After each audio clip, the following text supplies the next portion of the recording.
The State Department published the August Visa Bulletin yesterday, and well, it was as welcome as maybe a punch in the face for those seeking a green card through the EB-1 visa preference. We anticipated this retrogression, and does it mean you should abandon all hope, ye who enter?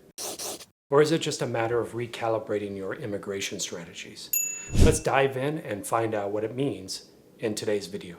Hi everyone, Peter here at Behring. In this video series, we monitor and analyze the State Department's monthly visa bulletin for the employment-based visa schedules and discuss possible alternative strategies to get a green card for you and your family. If you're new here, be sure to subscribe so that you get the latest video in this series. And I encourage you also to explore our other videos, such as our Immigration Lawyer series, where we chat with some of the top immigration lawyers about all things related to business and investment-based immigration. A final action date has been imposed for EB-1 for rest of world as of August 1st, 2023. So it is essentially current, but not quite, as the visa quota for EB-1 is expended for fiscal year 2023. For China, the EB-1 final action date remained the same, but this may change next month given that final action dates have now been set for rest of world. India, on the other hand, retrogressed 10 years from February 1st, 2022 to January 1st, 2012. This isn't cause for panic, and you should avoid those email blasts that claim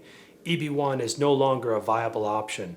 Indians face extreme delays. Do EB-5 now. Fiscal year 2023 ends on September 30th, and so the annual visa quotas and country caps are being exhausted now. The visa bulletin itself states that come October, the final action date for India should return to February 1st, 2022, which was the date set in January of this year.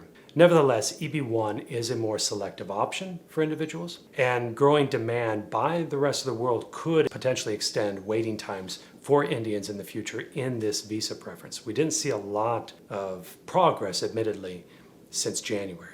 For EB-2, we saw some slight advancement for rest of world, advancing from February 15th, 2022 to April 1st, 2022. India's final action date remained the same, while China did advance 1 month to July 8th, 2019. For EB-3, India remained at January 2009, having exhausted its country cap last month. We should see some reset, probably back to June 15, 2012, come October, when fiscal year 2024 begins. China advanced from April 2019 to June 2019, but the rest of the world retrogressed a third time this year, from February 2022 to May 2020. As I've mentioned in previous videos, the growing demand in the EB-3 visa preference by the rest of the world does not bode well for waiting times for India and China H-1B employees seeking to obtain a green card in this category.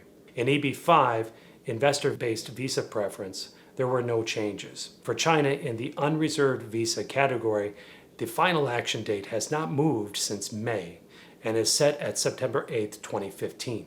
For India, the final action date remains at April 1st, 2017. I do anticipate dates to advance somewhat when new visa numbers are released for fiscal year 2024. So we'll keep an eye out for that in October. So stay tuned for that video. For reserved visa categories in the EB-5, rural, high unemployment, and infrastructure, applicable only to investor applicants that filed after March 2022, all countries remain current. How long will they be current is the main question for all potential applicants, especially those facing the long backlogs in the EB-2 and EB-3 visa preferences, as they look to EB-5 as a faster means of obtaining the U.S. legal permanent residence. We cannot control processing times or visa backlogs, so you must focus on the things you can control, namely by choosing the right strategy and the right platform and people to help you achieve your goal of obtaining a U.S. green card for you